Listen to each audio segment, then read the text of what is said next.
Assalamu alaikum wa rahmatullahi wa barakatuh, famille de la foi pure d'islam. Bienvenue dans cet espace où la lumière de l'islam éclaire les cœurs et éveille les esprits.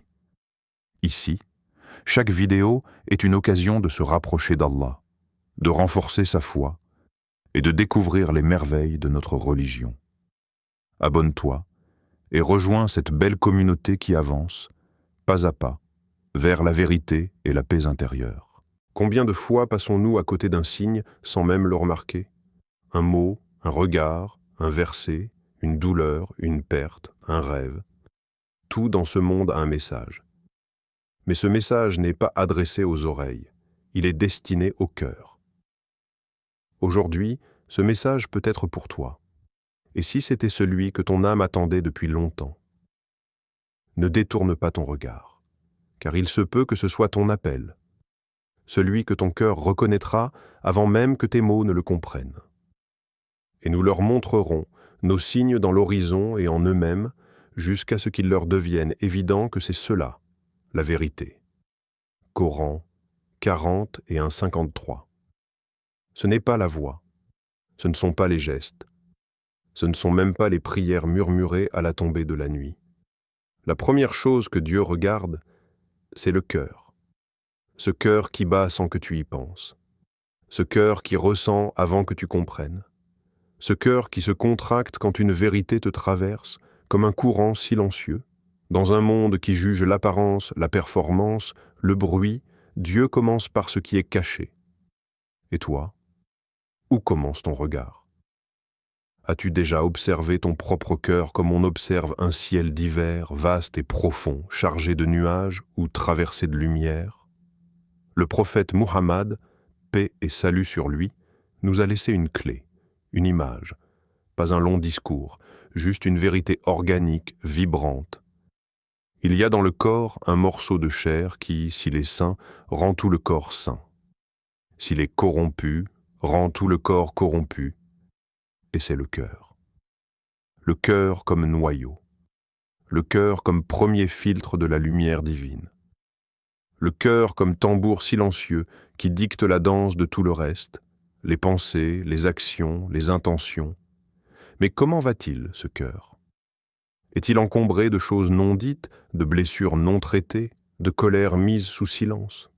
Ou est-il fluide comme l'eau, apaisé comme une terre bien arrosée? Il y a eu ce jeune homme, peut-être un peu comme toi, peut-être un peu comme moi.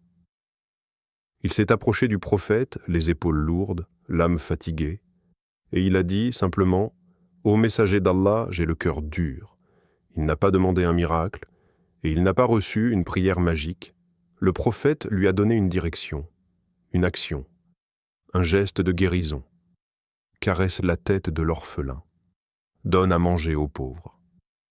Et dans ce conseil, il y a toute une thérapie. La tendresse ouvre les veines du cœur.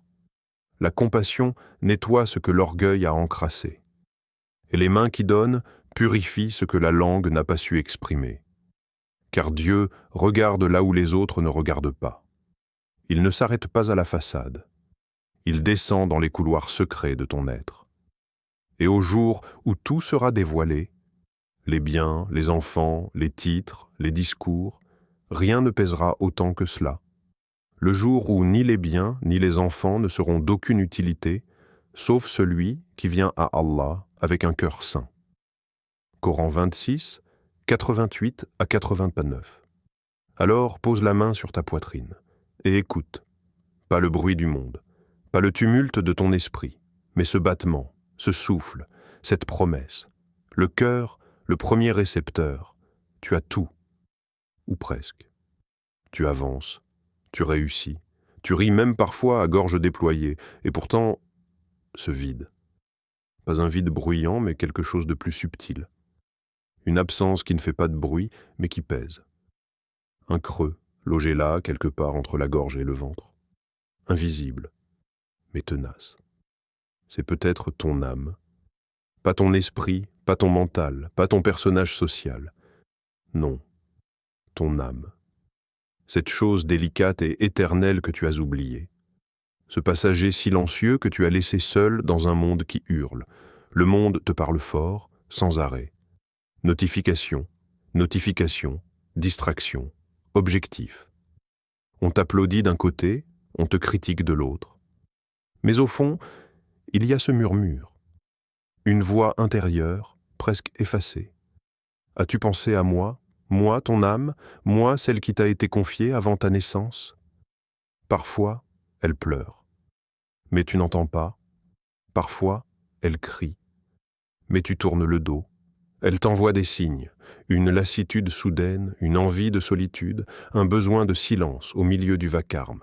Et puis, il y a cette scène dans le calme de Médine, une nuit où tout le monde dort. Mais lui, le prophète, paix et salut sur lui, lui ne dort pas.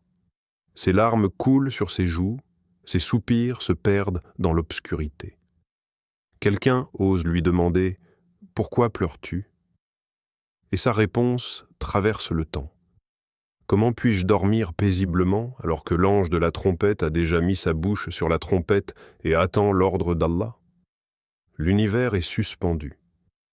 Le monde que tu connais peut basculer en un souffle. Et toi, tu y penses? Pas par peur, mais par conscience. Ton âme n'est pas faite pour ce monde. Elle le traverse, mais elle n'y habite pas. Elle se souvient de quelque chose que ta mémoire a oublié, un lieu d'où elle vient, un créateur qu'elle a connu, et elle cherche, désespère. Ce n'est pas le luxe, ce n'est pas le confort, ce n'est même pas le savoir. C'est la paix. Cette paix profonde qui ne dépend de rien ni de personne. Ô toi, âme apaisée, ce verset n'est pas une promesse, c'est un appel. Pas à plus d'action, mais à plus de présence. Pas à l'agitation, mais au retour. Retourne vers ton Seigneur, satisfaite et agréée. Pas un retour pressé, pas un retour forcé, un retour doux, un retour voulu. Et dans cette nuit paisible que tu refuses d'écouter, il y a ton âme, assise seule au bord de ta conscience, te regardant avec tendresse et te murmurant simplement « Et toi, quand rentres-tu à la maison ?» Tu te lèves, tu cours, tu scrolles, tu likes, tu travailles, tu veux, encore, toujours plus, le monde t'a soufflé à l'oreille que tu mérites le bonheur. Alors tu le cherches, tu t'épuises à le mériter. Mais il est où, ce bonheur? Dans l'écran, dans les chiffres, dans les likes qui s'envolent? On t'a appris à additionner plus de confort, plus de visibilité, plus d'objets. Mais personne ne t'a dit que le vrai bonheur, lui, se soustrait. Moins de bruit, moins d'envie, moins de faux-semblants. Le monde t'a menti avec élégance. Il t'a vendu des rêves en haute définition, des destinations de rêve, des corps parfaits, des vies toujours lisses. Mais après l'euphorie, le vide. Un vide élégant lui aussi, mais glacial. Et plus tu avances, plus tu sens qu'il manque quelque chose. Pas dehors. En toi. Le prophète, paix et salut sur lui, connaissait les cœurs. Un compagnon riche, respecté, est venu le voir, il voulait savoir. Il pensait sûrement que sa fortune allait être confirmée comme un trésor. Mais le prophète lui a répondu calmement, sans artifice. Une langue qui évoque Allah, un cœur reconnaissant et une épouse croyante qui t'aide dans ta foi. C'est tout.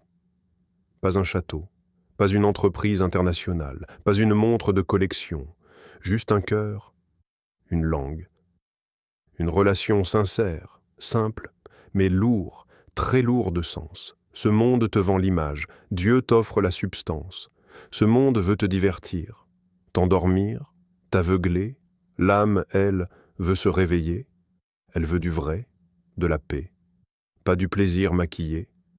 Et pendant que tu t'agites, pendant que tu consommes, pendant que tu comptes, ton cœur, lui, compte les battements qui lui restent. Ton âme, elle, regarde l'horloge divine qui avance.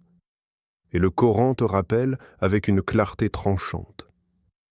La vie d'ici-bas n'est qu'un divertissement et un jeu, tandis que la demeure de l'au-delà est meilleure pour ceux qui craignent Allah. Ne comprenez-vous donc pas? Mais on ne veut pas comprendre. Pas tout de suite. On veut goûter à tout d'abord, toucher, tester, se convaincre. puis quand on se brûle, peut-être qu'on se souvient. Le monde te donne, mais il te prend aussitôt, il promet, il excite, il attire. Mais il ne tient rien. Et au fond, tu le sais, tu le sens. Tu es fatigué de courir. Mais tu n'oses pas t'arrêter, il y a des choses que tu perds. Et tu crois qu'on te les arrache. Mais si ce n'était pas un vol, mais une main invisible qui te soulève, tu regardes ta vie comme une ligne brisée, des trous, des absences, des deuils, des douleurs. Tu veux comprendre, tu veux recoller les morceaux, mais parfois Dieu ne répare pas ce qui est brisé. Il te donne autre chose, un regard qui voit au-delà. Et si cette blessure était un message, pas un cri, pas une punition, mais un rappel silencieux, un signal discret venu du ciel, glissé dans le tissu de ta vie comme une couture invisible. Tu pensais que tu allais bâtir, accumuler, garder, mais on t'a repris un ami, un parent, un amour, un rêve. Et dans le vide qu'il a laissé, tu as entendu ton cœur. Peut-être pour la première fois. Un homme est venu, le cœur fracassé. Son enfant, son petit, est parti trop tôt. Il ne demandait pas des explications, il espérait un soulagement. Le prophète, paix et salut sur lui, l'a regardé, avec cette lumière dans les yeux, et il lui a dit doucement, « Ton enfant sera une protection pour toi le jour du jugement. Il te précédera au paradis et t'y attendra. » Ce n'est pas un adieu, c'est un rendez-vous. Ce que tu perds ici ne disparaît pas. Parfois, ce que tu crois être un effondrement est en réalité un allègement. Dieu te retire ce que tu crois essentiel, pour te libérer de ce qui t'empêchait de t'élever. Et toi, tu t'accroches à ce que tu vois, à ce que tu comprends, à ce que tu veux. Mais il sait. Et toi, tu ne sais pas. Il se peut que vous détestiez une chose alors qu'elle est un bien pour vous. Et il se peut que vous aimiez une chose alors qu'elle est un mal pour vous. Allah sait. Et vous ne savez pas. Coran 2.216. Il y a des rappels qui ne font pas de bruit. Ils arrivent sous la forme d'un retard, d'un refus, d'une séparation. Et toi, tu t'énerves, tu pleures, tu demandes pourquoi. Mais dans l'invisible, il y a un fil, un plan, un dessin. Et ces épreuves que tu appelles sont parfois des portes secrètes vers une paix que tu n'aurais jamais cherchée autrement. Tu crois que tu tombes, mais peut-être qu'on est simplement en train de t'agenouiller pour que tu puisses enfin regarder le ciel.